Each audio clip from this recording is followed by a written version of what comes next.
Здравейте отново, уважаеми зрители и приятели на животните! Днес в предаването си ще ви представим един от най-новите и най-големите приюти за безстопанствени животни в България. След двугодишна усилена работа в Общинския приют за безстопанствени кучета в квартал Сеславци, в началото на 2010 година доброволците от Animal Rescue София са поканени от Столична община да стопанисват най-големия приют в София – приют и кастрационен център в Горни Богров. Приютът е с капацитет 500 кучета, а хората, които работят там, обичат животните и са отдадени на каузата в помощ на бездомните кучета и котета. Приюта се стопанисва на базата на публично-частно партньорство между Animal Rescue София и Столична община. Режийните разходи на приюта се поемат от общината, както и 1/3 от храната на животните, настанени там. Също така и задължителните ваксини за бяс на кучетата. От общинския бюджет се плаща възнаграждение на 3 пазачи, а заплатите на персонала, който се състои от 2 лекари, 3 ветеринарни техници, 1 шофьор, 6 гледачи, се набират изцяло от дарения. Кремена Иванова ще ни запознае с организацията на работата в приюта и грижите, които се полагат за животните. Кучетата са ни 500, винаги варират с 10-20. Всеки ден обгрижването, т.е. ние работиме всеки ден. Имаме си гледачи, които обгрижват самите кучета. Разделени са ни помещенията. Имаме си една сграда, където е стационари, карантини и долу, където са повечето кучета всъщност, които са здрави. Това е всеки ден чистене на кучетата, хранене, вода и разходки за тези, за които е необходимо. До момента в кастрационния център на приюта са кастрирани над 3200 кучета и котки. От лятото на 2012 година консумативите за кастрациите са за сметка на общината, като Столична община е и първата, която от пролета на миналата 2011 година финансира кастрацията и на домашни кучета. От 2012 година се осигурява и безплатен микрочип на всеки стопанин, довел кучето си за кастрация в приюта. Това безспорно е един от начините за насърчаване на собствениците на домашни любимци да подложат своите питомци на хирургичната интервенция, която е в основата на намаляването на уличната популация от безстопанствени животни. На месец в приюта се кастрират по 120 кучета. Animal Rescue съвместно с Столична община вече втора година организират кампания за кастрация на кучета от ромските махали на София. Тази година са кастрирани близо 500 кучета, като за много от тях са положени и медицински грижи. Организацията има и договорка с Ветеринарния университет в Утрех, Холандия и Ветеринарния университет в Гент, Белгия да пращат студенти на стаж в приюта. Доктор Коен Циркел и доктор Ана Велер от Холандия участваха в акцията за кастрация на кучетата от ромските квартали. Animal Rescue София съдейства на Столична община за кампания за насърчаване на осиновителната дейност в приюта. Чрез билбордове и столицата хората се призовават да си вземат куче от приют, както и да кастрират своите домашни, дворни и кучета пазачи, за да спомогнат за разрешаването на проблема. За 2 години от приюта са осиновени над 1400 животни в страната и в чужбина. На сайта на организацията могат да се проследят историите на всяко едно животно, което се е здобило с дом и семейство. Кандидатите да си вземат кученце задължително трябва да имат 3 последователни посещения в приюта, за да се запознаят със своя избранник и да разберат дали са един за друг и ако не, да спрат вниманието си на друго животно. Процедурата идва, вече си е харесал или тук на място си харесва куче. 3 посещения се иска да се разходи с кучето, интервю с управител или с главен гледач, който е всъщност на разположение. Кучето, след като са одобрени, разбира се, кучето се взима с чипирано, безпаразитено, вакцинирано с международен паспорт и се попълва един стандартен договор за осиновяване. Това е. Самата Кремена признава, че обожава животните и доста трудно се удържа да не осинови още някое животинче от приюта. Едното ми куче е осиновено от тук. Една черна лабрадорка. Имам още 2 кучета. 3 кучета общо имам. И спирам до тук. Работещите в приюта много често се сблъскват и със случаи на насилие върху животните. На много от тях те успяват да помогнат, но за съжаление има и починали кучета и котки вследствие на жестокост от страна на хората, също така и на пътни инциденти. Много са, да, като за миналата седмица имахме 3 много фрапиращи случая. Едното за лято с киселина, другото са се опитали да го бият с лопата, третото натровено с антифриз. И трите кучета ги спасихме. На какво разчитате в такива случаи, защото вие сте неправителствена организация? Разчитаме на дарения. Просто веднага пускаме историята в сайта и хората ни помагат. Има ли много хора, точно това щях да ви попитам, има ли тенденция това да се увеличават хората, все повече тези хора, които помагат на непородисти животни, на животни от улицата? Моите наблюдения са, да, хората помагат. Хората помагат, винаги може и повече, разбира се, но помагат. Интересна е и историята на двама младоженци, които поръчали на всички свои гости вместо подаръци да направят дарение за приюта в Богров. Така, от своя сватбен ден, двойката събрала сума, която дарила за кучетата в приюта. Периодично доброволците от приюта организират различни партита и благотворителни инициативи за набиране на средства. Винаги има нужда от бюджет за различни консумативи, за лечение на пострадали животни, за обезпаразитяващи препарати и медицински манипулации, които са неизменна част от ежедневието на хората, работещи там. Една от традиционните прояви е по случай 1 юни, Деня на детето. Партито се организира в приятна атмосфера с 3 или 4 от малките обитатели на приюта. Децата имат възможност да направят снимки с питомците и да поиграят няколко часа на различни игри, както и да вземат участие в томбола с награди. Това е един чудесен начин да покажем на малките палавници, че животните са наши приятели. Тяхното бъдеще е в ръцете ни и само от нас, възрастните, зависи да допринесем за едно мирно съжителство между хората и животните. Да научим децата си, че трябва да бъдат отговорни към домашните любимци, за да няма улични животни и че всяко куче и коте трябва да си има дом. Аз се казвам Шаро, а това е моето семейство Петрови. Те се грижат много добре за мен и ме обичат. А аз пък съм Дора. И това е моето семейство Андонови. Кастрирана съм, редовно ме обезпаразитяват и вакцинират. Грижат се за мен и решат козината ми. Аз съм Чопър и това е моето семейство Василеви. Те ме водят редовно на разходка и винаги имам вкусна храна. Бау! Името ми е Дивна. Аз имам микрочип и съм регистрирана в общината. Понеже съм кастрирана, моите стопани семейство Димови не плащат годишен данък за мен.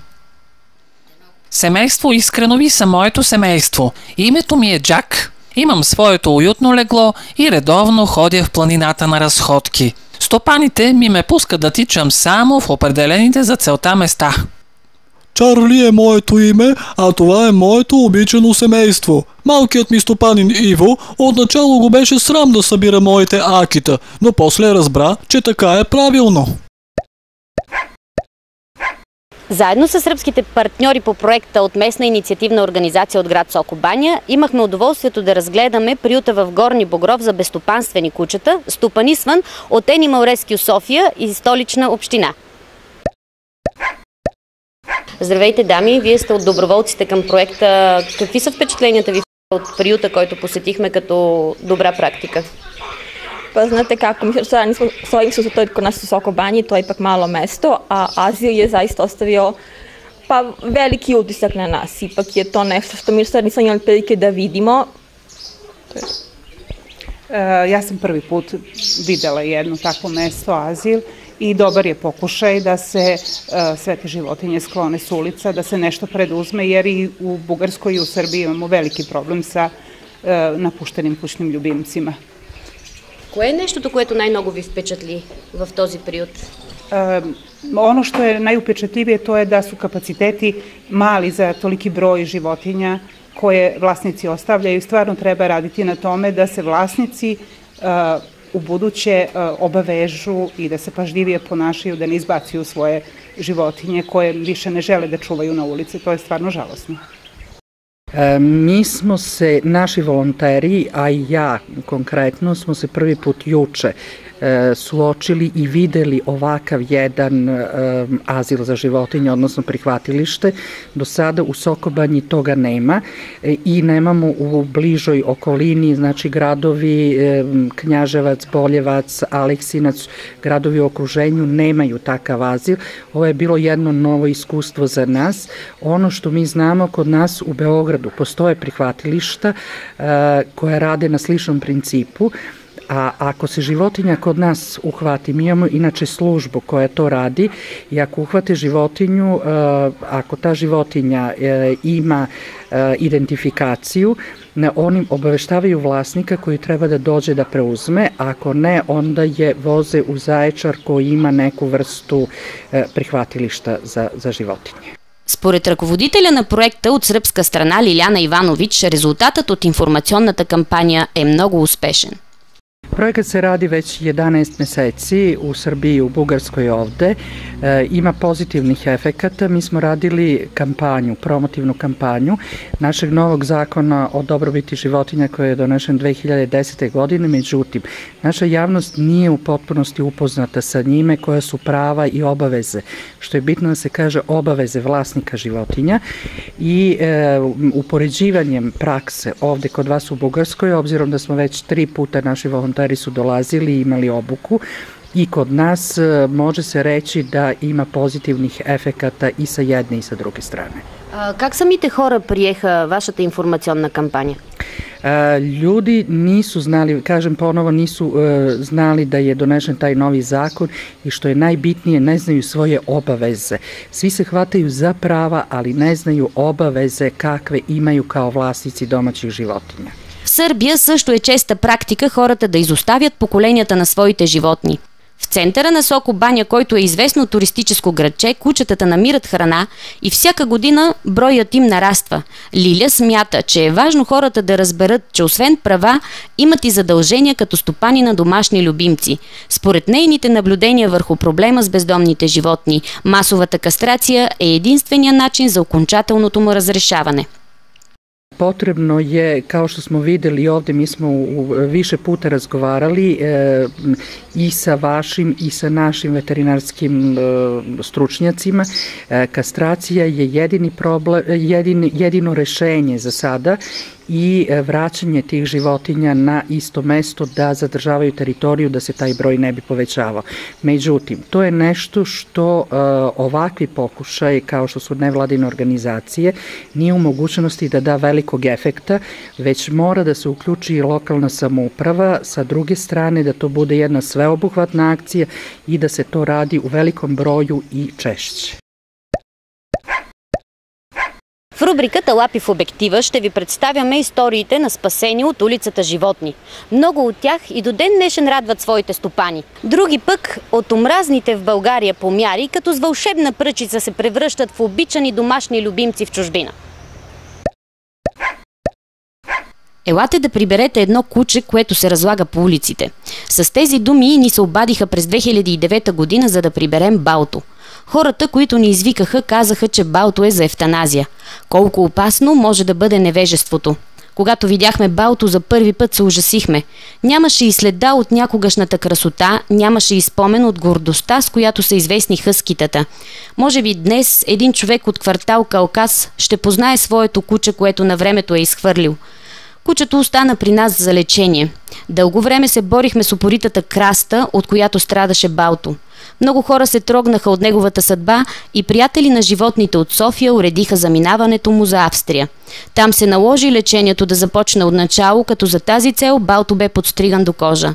С добра храна, грижи и много любов Балто стана един прекрасен представител на своята порода. Днес той е щастлив австриец, а стопаните му го обичат и то не защото е красиво хъски, а защото е техният домашен любимец. В днешното предаване ще ви запознаем с голямото семейство на Ивета Малинова. Там двуноги и четириноги живеят в хармония и разбирателство. Всичките им животни са спасени от улицата. Здравей, Иветка. Здравей. Ти и твоето семейство сте от хората, които са решили да дадат дом на непородисти животни, на животни намерени на улицата. Ще ни обясниш ли как се здоби с всяко едно от тях? Ами да, всяко си има история. Например, малкия куч тук се здобихме благодарение на една моя приятелка, Диана Красимирова се казва. Тя работеше в приюта в Перник и една вечер бяхме излезли с нея и с още една приятелка поговорихме си и тя случайно спомена, че имат животинче, което въобще не се чувства добре в приюта. Всички други кучета го бият, то е много мъничко, беззащитно и не може да се адаптира към новата среда на живот. Била изоставена на магистралата около Метал, имало е премеждия други в живота й и общо взето аз доста се разчувствах от тази история и реших, че след като имаме двор, едно куче вече имахме, две не са повече, нали? И го донесохме тук. С родителите ми нямахме проблеми общо взето. Баща ми беше малко в началото притеснен, ядосан и така нататък. Как ще се разбират двете животни? Но общо взето нещата станаха от само себе си. А как се адаптира Снежка, доколкото знам беше нейното име, Жана сега в момента? Как се адаптира тя във вашия дом? Ами тя се адаптира може би не много лесно, но положихме усилия всички. Необходимо е да се положат усилия, защото едно животно, което дълго време е било на улицата, самотно, без да има възможност да общува с човека по един нормален, хуманен начин. Тя е била ритана, удряна. В началото имаше голямо недоверие в очите й. И трябва да се има в предвид, когато се взема едно такова животно, че грижите, които ще полагаш за него, са малко повече. Ние приехме нейните странности, погрижихме се да се чувства добре тук и сега е едно много щастливо куче. С достатъчно любов е обградена и абсолютно. Тя го усеща и отвръща двойно. Да. А за другите членове, четирикраки членове на семейство? Да, другият член, който е едно прекрасно коте, с може би смеска с ангорка, не знаем, но това няма значение. Тя дойде при нас съвсем ненадейно. Майка ми отиде да вземе храна за другите четирикраки членове на нашето семейство в един зоомагазин близо до центъра и я видяла. Наскоро бяхме загубили своето дългогодишно приятелче, което ни беше много на сърцето. Една чисто черна котка. Катрин, много скърбяхме и както има една приказка, веднъж влезе ли ти котка в къщата, винаги ще има котка. И дойдоха нещата някакси доста спонтанно. Майка ми се обади и каза, тук има едно прекрасно животно, което ме следва, искате ли да го донеса вкъщи? Не ни притесняваше общо взето факта, че е на около 2 годинки, че е без родословие или каквото и да е друго. Или че изоставя от предишните си стопани. Това нямаше никакво значение, защото тя се държеше изключително мило, изключително игрива. Просто като влезе в къщата, веднага я почувства като свой дом, настани се на един от футойлите, изкъпахме, обезпаразитихме и от тук нататък не сме имали никакви проблеми, смея да твърдя, в никакво отношение. А какво ще ни кажеш за другите членове на семейството, за Белчо и за най-новия член, едно малко котенце? Белчо е, така да се каже, то още от построяването на къщата тук. Взехме го още съвсем малък, намерихме си го на село и си го прибрахме. Може би заради окраската, той е чисто бял и това ни привлече особено много. А за най-новия ми член от семейството, то е едно 2-месечно коте, което намерих, прибирайки се от университета в едни храсти с изхвърлена на практика в турбичка от била. И това беше... не можех да го оставя. Идваше буря и реших, че сърце не ми дава да оставя това малко същество да се справя само, а бях сигурна и, че няма да се справи. А какво смяташ да предприемеш с него? В смисъл, то остава ли за вас или му търсиш дом? Ти в момента си като приемен стопанин, така? Да, явявам се приемен стопанин. Мисля, че надявам се по-скоро, че ще му намеря скоро дом, защото колкото повече стои, толкова повече се привързваш и нещата са малко сложни после, но искам да го дам и на хубави хора, т.е. на хора, които ще се грижат за него, както аз съм се грижила. И ми се ще наистина да намеря добър дом.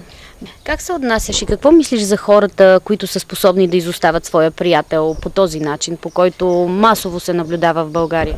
Ами това преди всичко е едно безотговорно поведение. Защото когато се изостави едно животно, независимо дали е куче или коте, особено за кучетата, ти лишаваш това животно от дом, от възможност да бъде обичано, от възможност да живее по начин, по какъвто трябва да живее всяко живо същество. Другото е, че обричаш и обществото на грижата за това същество. Много често се стига до инциденти, които за съжаление не винаги завършват с положителен край. Както имаме случаи с убити хора, така и с много случаи с убити животни. За съжаление това се допуска единствено и само от безотговорността. Това да изоставиш животното си на произвола на съдбата е нещо наказуемо, да. Имаш ли надежда, че ще се променят нещата? За съжаление не виждам никакво подобрение за всички тези години. Искам и се да вярвам. Искам и се да вярвам, че ако се въведе една кастрационна програма за всички кучета в страната, всяко куче, което бъде осиновено или което бъде взето да бъде гледано като домашно, да бъде кастрирано. Това според мен е най-добрият начин да се намали популацията като цяло. Така ще имаме възможности за по-голяма успеваемост за задумяването на животни от приюти. Доктор Серафимова е известен ендокринолог в Перник. Според нея няма по-голяма награда от това да видиш благодарността в очите на едно същество, което си спасил. Тя се гордее, че е възпитала в милосърдие и състрадателност своите дъщери. Те са расли в семейство, в което животните винаги са били обичани, добре гледани и не трябва да забравяме, че състраданието, обичта към животните е основа на човеколюбието в живота. Така че радвам се, че проявяват такива чувства. Другата ми дъщеря също много обича животни, гледаме ги с любов и се радвам, че сме полезни на тези животинки. А вие като медицинско лице, все пак, понеже в обществото много така се говори за тения и за болести, пренасяни от животните, какво бихте казали по този въпрос? Категорично съм, че гледаш ли животно, трябва да направиш необходимите имунизации, обезпаразитявания, каквото трябва, защото, между другото, България не се слави с добро име. Ние сме на едно от първите места по брой на заболели от кучешка тения, а това е една изключително сериозна болест. И вземеш ли животно в къщи, трябва да се отнасяш така, както трябва, редовно да бъдат имунизирани, обезпаразитявани, защото това е най-вече твоята лична безопасност. Ето, ние сме взели това малко котенце преди около 2 седмици и сега тази сутрин е приела поредната таблетка или там, която е получила, аз не съм видяла, била съм на работа, която е получила от ветеринара. След като живее в къщи, трябва да бъдат и безопасни. За насилието, което упражняваме ние като мислещи и разумни същества върху животните? Хората са жестоки по природа. Не зная защо, но има някакъв момент като че ли агресивността у хората напоследък се засилва. Не мога да обясня каква е причината, но все пак хората трябва да бъдат по-добри, по-човеколюбиви, да се променят в един вид. Не може агресията да бъде основна движеща сила в обществото. Колкото и да живеем трудно, колкото и да е тежко, просто трябва да бъдем преди всичко човечни и към хората, и към животните, към всички. Това беше всичко за днес. Очаквайте ни с нетърпение и следващия път, когато ще ви представим още интересни истории от света на нашите приятели животните. Чао!